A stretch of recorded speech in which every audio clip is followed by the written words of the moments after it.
The bonfire was already breathing when Mira got there, big orange mouth eating the dark, sparks going up like they had somewhere to be. She came late.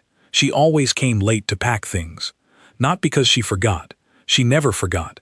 But because arriving early meant standing somewhere with nothing to hold, and Mira did not do well with nothing to hold. Tonight she had the mug, ceramic, blue-gray, the color of a winter sky right before it commits to something.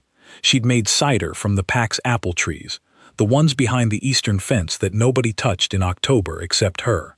She'd done it alone in the kitchen that morning, peeling and pressing and simmering until the whole house smelled like something warm was living in it. Nobody asked her to make cider. Nobody asked her to bring anything. That was the whole point. She carried the mug with both hands even though it wasn't that heavy, because her hands needed the assignment. The pack was already deep into the night. 30, 40 bodies around the fire, grouped the way they always grouped. Betas in clusters near the keg. The younger wolves playing the kind of games that involved someone getting tackled. The senior wolves in their folding chairs, arranged like a small court, talking about things that mattered. Mira found her place on the outer ring, not close enough to the flame to matter, not far enough to be invisible, the exact right distance for the alpha's wife. She stood there and held her mug and watched. Callan was at the center of it because Callan was always at the center of it. That was the nature of a man like him. He didn't push toward the middle, he just stood still, and the middle arranged itself around him. Tall, dark-coated, the kind of still that isn't passive, that's actually a decision made every second, a constant low-level effort to not take up more space than he already did without trying. She had married him 8 months ago. She still didn't know how he took his coffee. She knew he drank it. She knew the mug he used. Black, heavy, chipped on the left handle. She'd seen it every morning. But she'd never been in the kitchen at the same time as him. Not really. Not in the way where you catch someone in the small private moment of pouring a thing they actually want. They occupied the same house the way two weather systems can occupy the same sky. Present, technically sharing airspace. Never quite touching. Mira sipped her cider. It was good. Better than last year's batch. She'd added something. Cardamom. Just a hint. The way her grandmother taught her back when she was small enough to stand on a step stool to reach the counter. Her grandmother was dead. The cardamom was her grandmother's. She sipped and held the mug and watched Callan talk to people who knew how to talk to him. Jessa arrived at some point. She always arrived at some point. Mira did not need to see her to know she was there. The pack shifted slightly. The way a room shifts when something beautiful enters it. Not a dramatic change, just a collective unconscious adjustment, bodies angling by a few degrees toward warmth. Jessa was Callan's beta. She had been his beta before Mira came into the picture. She would be his beta after whatever. She was good at her job. Mira had decided, over 8 months, to respect that, because the alternative was exhausting and she had limited energy for things that served no purpose. She heard Callan laugh. She had not heard him laugh like that in 8 months. Maybe she'd never heard it. It was a big sound, unguarded, the kind of laugh that comes from the belly and doesn't ask permission, the kind of laugh that means someone caught you off guard with something genuinely funny and you forgot for a second to be composed. Mira looked over.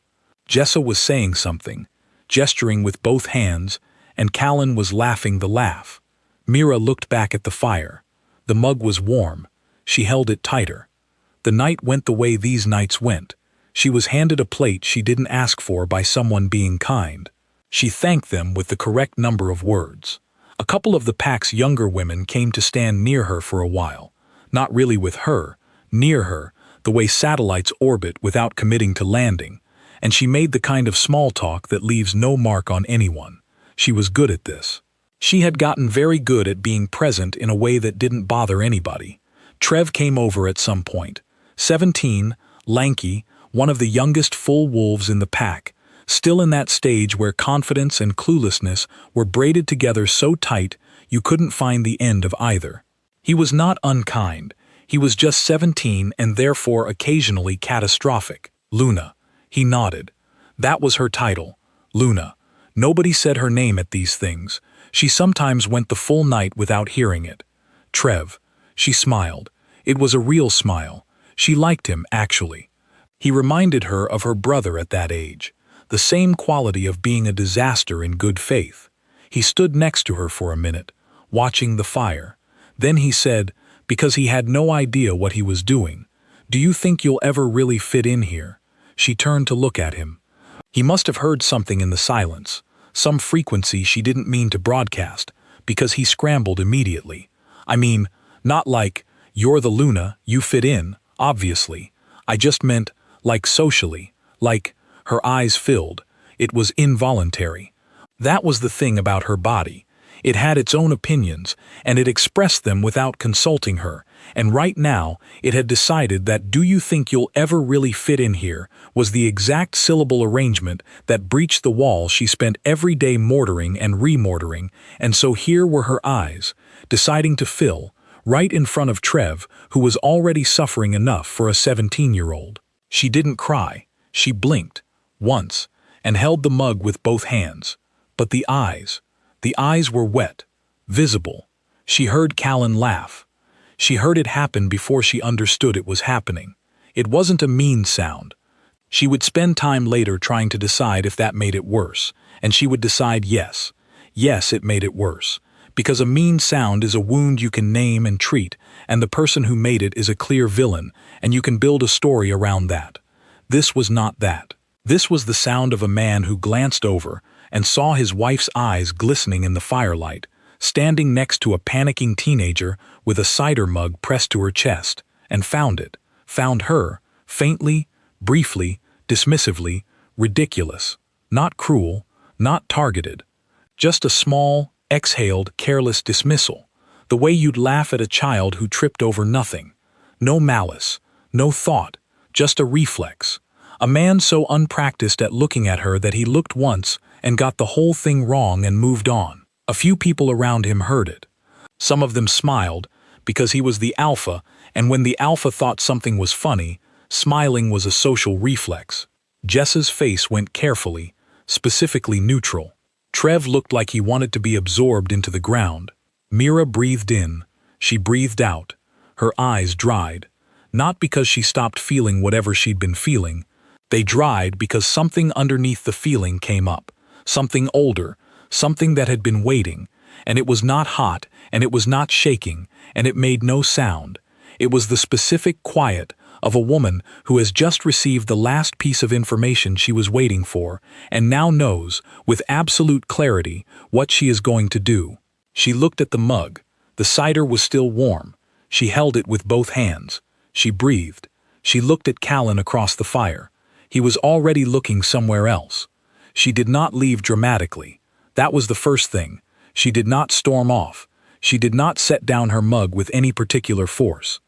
She did not cut her eyes at anyone, or say anything, or make the kind of exit that announces itself.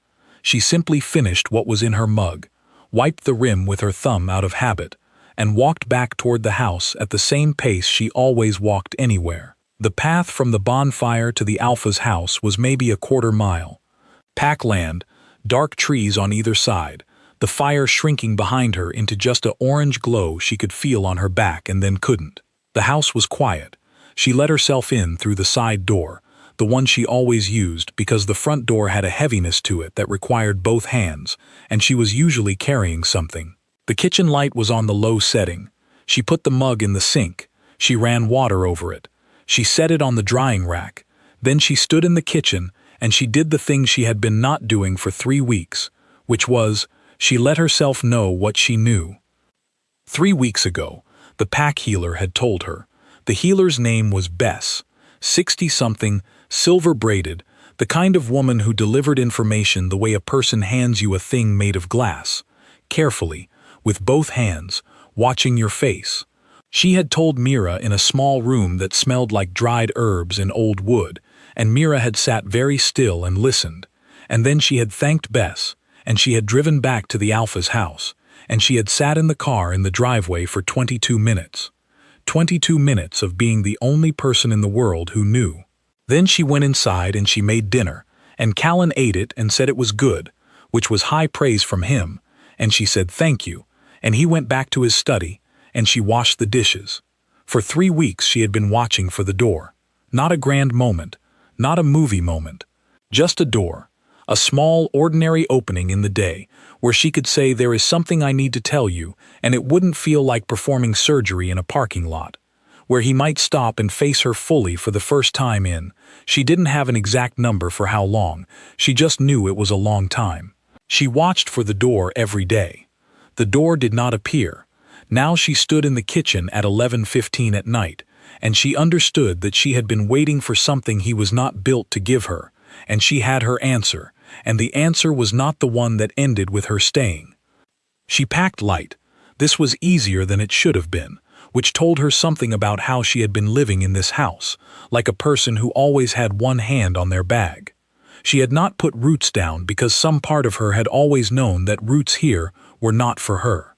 She took her clothes, the ones that were hers, the ones she had brought from before. She left the blue dress, the formal one, the one Callan's people had given her when she became Luna, the one that fit her the way a costume fits, right in the body, wrong in the soul. She took her grandmother's cardamom tin. She took the small notebook she wrote in that nobody knew about. She took her car keys. She took the mug. She stood in the bedroom doorway and looked at the bed, the half she slept on, the half that was always hers in theory, her geography, her territory, the precise rectangle of mattress she occupied and never crossed from. She would not miss the bed. She wasn't sure she had ever actually slept in it. Not in the way she used to sleep before all this, the deep, boneless sleep of someone whose body felt at home. She looked at the curtain on the window. She'd hemmed it herself in October. The curtain had come with the house, part of the furniture that was there before her, and it was a little too long and it pooled on the floor, and she thought it was a tripping hazard, so she'd taken it down one afternoon when nobody was around and hemmed it up 1.5 inches. Callan had never mentioned the curtain. Not when it was too long. Not when she fixed it, not ever. She looked at it for a moment. Then she picked up her bag and she walked down the stairs. She stood in the kitchen one more time. She did not write a note. She had thought about it on the stairs. The short, honest note, the kind that explains itself in 3 sentences. And she had decided against it. Not out of cruelty, out of accuracy. A note could be argued with. A note could become a conversation, a negotiation, a reason to come back before she was ready. Her absence would say the same thing the note would say. Let him read it in the language he was better at. She set her bag by the door. She looked at the hook on the kitchen wall, the hook where she always hung the mug when it was clean, which was a small personal system she had built and maintained for 8 months, and which had never been noticed or mentioned or asked about. She looked at the hook. She looked at the mug in her hand. She put the mug in her bag. She said quietly to the empty kitchen, "Not the child's fault." That was the whole speech. That was everything. She shouldered the bag and opened the side door and walked out into the night. The car was cold. November cold, the specific kind that gets into the seat fabric and sits there waiting for you. She started the engine and let it run for a minute, hands in her lap, watching the driveway. The bonfire light was still visible, just barely through the trees, an orange suggestion at the far end of the property. Mira watched it. She thought she had spent 8 months in this pack, and she had made cider from their apples and hemmed curtains in their houses, and shown up to fires she wasn't wanted at, and carried mugs with both hands, and she had done it all with a quality of hoping that she was now, finally, releasing into the cold air of the car. She breathed in. She breathed out. She put the car in reverse. The pack road was gravel for the first half-mile. Then it met the county road, and the county road was dark and straight and went north. She took it north. She didn't have a destination yet. She had a direction, and that was enough for tonight. North meant away. North meant the packlands getting smaller in the rearview mirror. North meant her, alone in the car with the heat slowly coming up and the mug buckled into the passenger seat because she wasn't sure why, but she did it anyway. She drove. For a long time she just drove.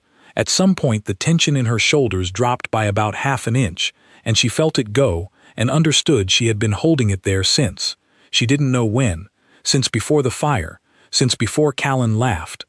Since some morning weeks or months ago when she had woken up in that house and understood, with the particular clarity of very early mornings, that she was lonely in a way that had nothing to do with being alone. She had been lonely with a person 10 feet away. She had been lonely at dinner, lonely in the hallways, lonely in the kitchen making his coffee, not even knowing how he took it, just leaving it on the counter dark because that was a guess. She had been a ghost living in her own marriage. Mira breathed. The road was straight and dark and hers. She put the window down a crack. Cold air came in, sharp, good, the kind that clears things. She thought she was carrying something that Callan did not know about, and she was the only person who got to decide what happened with that knowledge. That was a weight. She was not going to pretend it wasn't a weight.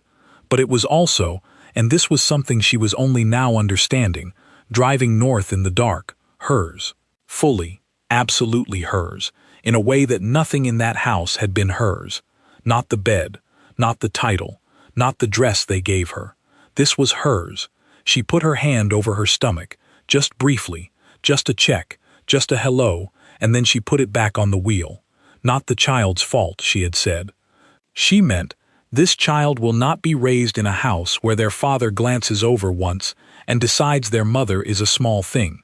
She meant, whatever this life becomes, it begins tonight. She meant, I know what I'm doing. The bonfire died sometime around 2 in the morning. Callan did not notice immediately. He was used to the fire going down.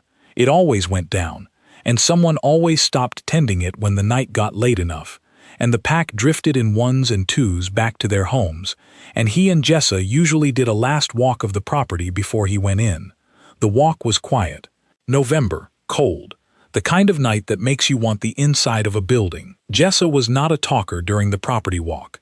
He appreciated that about her.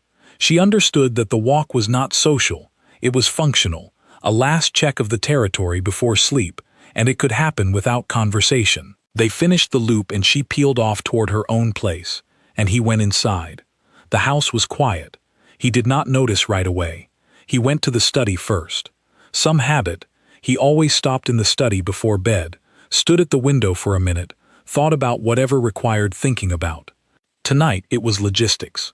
There was a meeting next week with the Northern Pack about the shared boundary, and it needed preparation. He thought about the meeting. He went upstairs. He did not notice the bedroom felt different. He registered, somewhere below the thinking part of his brain, that the curtain was moving, but the curtain always moved. There was a draft in here he had never tracked down, and he was tired, and he went to sleep. He woke at 6, earlier than usual. The light was wrong, too gray. He lay in bed for a minute and then he understood, without being able to say why he understood, that something in the house was different. He got up, he walked through the hallway, he went downstairs. Kitchen, empty. Not empty the way it was empty when she was upstairs or out back. Empty the way a room is empty when the person who used it regularly is no longer using it. He stood in the kitchen and looked at it. The counter was clean. That was normal. The drying rack had one dish, a plate. That was normal. The coffee maker was off. Normal. The hook on the wall was empty. He looked at the hook for a moment, and then he looked away, and then he looked back. She always hung that mug on that hook. He did not know what mug specifically. He'd seen it. Something blue-gray. She had it more often than not. But she had a system. He'd observed it peripherally. The mug always ended up back on the hook. That was her thing. The hook. He could not have told you, before this moment, that he had noticed. He went to the bedroom, her side of the closet. He stood in front of it. Some things were still there. The blue dress. A few items hung. The kind of things a person leaves behind when they are clearing a space. Things that belong to a role they no longer plan to play. But the shelf. The small personal shelf she used for the things that were actually hers. Empty. Clean empty. Not cleared in a rush empty. Cleared with intention empty. Callan stood there for a long moment. He thought about the curtain. He was not sure why. He looked at the curtain and it was hanging at the right length, not pooling on the floor the way it used to when he moved in, and he understood that she had done that, fixed the length, and he had never said anything, and now he was noticing. Now, standing in an empty bedroom at 6 in the morning in November, he went downstairs. He sat at the kitchen table. He sat there for a while. Jessa came at noon because she always seemed to know when something was wrong in the pack before someone told her, which was most of what made her good at her job. She knocked, which she usually didn't, and he let her in. She stood in the kitchen doorway and looked at him at the kitchen table, and she looked around the room, and he watched her do it. Watched her eyes go to the hook, watched her take in the absence of the mug, watched her face do the calculation. She was careful with her face. She always was. When did she go? Was what Jessa asked. Last night. Jessa nodded, slowly. He said, "Did you know she was going to leave?" Jessa was quiet for a moment. Then she said, "No, but I'm not sure I knew she was here." She said it quietly and without accusation, which was almost worse than if she'd meant it as an attack. A statement of fact. A thing that was simply true, and they were both sitting in the truth of it now. He said nothing. Jessa looked at the hook on the wall. "She made cider last night," she said. "From the pack apples. She brought it in that mug." A pause. "Did you have any?" He had not. He had not had any of the cider. He had not known she brought cider. He had not seen her bring it, or hold it, or carry it home. He had seen her at some point standing at the outer edge of the fire with Trev, and he had registered something. A flash, a glance, her eyes catching the light, and he had made a sound, some reflex, and moved on. He sat with that now, the sound he had made. "What did she do after that?" He said. "She finished her cider," Jessa said. "She walked back to the house. That was it. No scene, no confrontation. She had simply finished her cider, walked home, packed the things that mattered to her, and left." He thought about the hook. He thought about the curtain. He thought about 8 months of a woman moving quietly through his house, hemming things, making things, bringing things that nobody asked for, and he thought about how efficiently he had managed to not see any of it. The meeting next week, the northern pack, the boundary negotiations. He thought. He did not know how she took her coffee either. He did not know if she drank coffee. He did not know. He had lived with her for 8 months, and he did not know if she drank coffee, and he did not know what made her cry, and he did not know why she always held that mug with both hands, and he did not know any of it, because he had not asked, and he had not looked, and he had glanced over once, and laughed, and moved on, and she had dried her eyes and gone home and packed a bag. Jessa was watching him. "She's gone," he said. "Yes," said Jessa. "I need to find Callan." Jessa's voice was even, careful, the voice she used when she was being honest with him. She planned this. She didn't leave in the night because she was upset. She left because she was done. A pause. "There's a difference." He sat with that. Done. Not she left in the way that meant she will come back. Not a fight. Not a reaction. Done. As in, a decision made carefully, walked out on 2 feet, no note left because no note was needed. "She didn't say anything to me," he said. Jessa said nothing.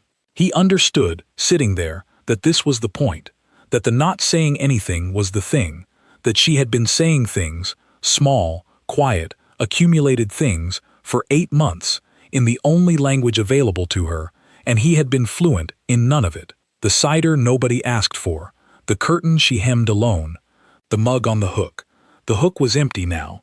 Mira stopped at a motel 3 hours north of Ironvale because she was tired, and the mug needed to be somewhere safe, and she needed to eat something that wasn't cider.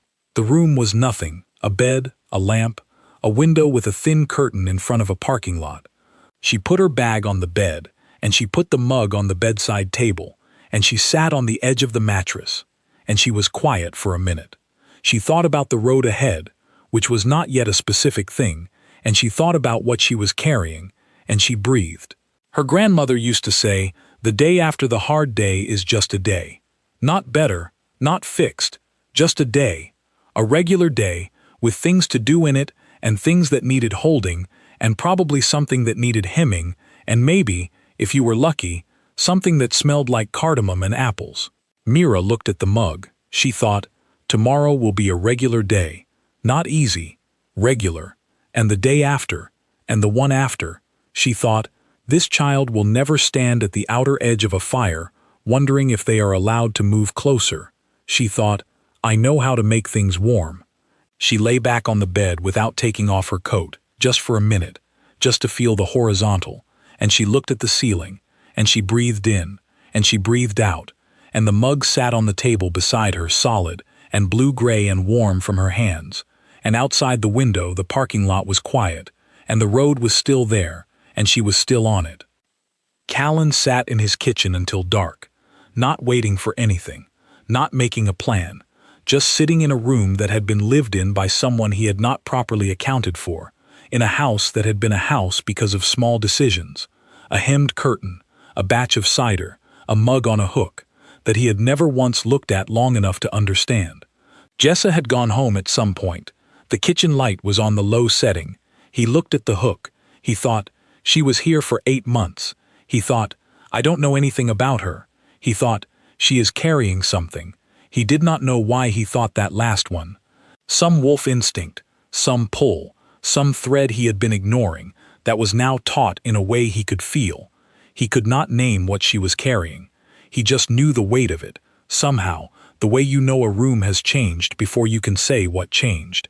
He sat there. The fire in the grate had been out for hours. He had not relit it.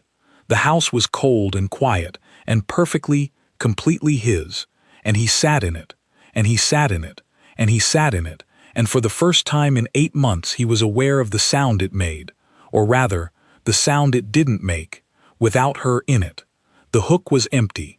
The curtain hung at the right length. He had no idea how she took her coffee. He would have no one to ask. She was 3 hours north and still going. The mug was in the passenger seat. The cardamom tin was in the bag. The road was long and dark and completely, absolutely hers. And for the first time in 8 months, she breathed all the way to the bottom.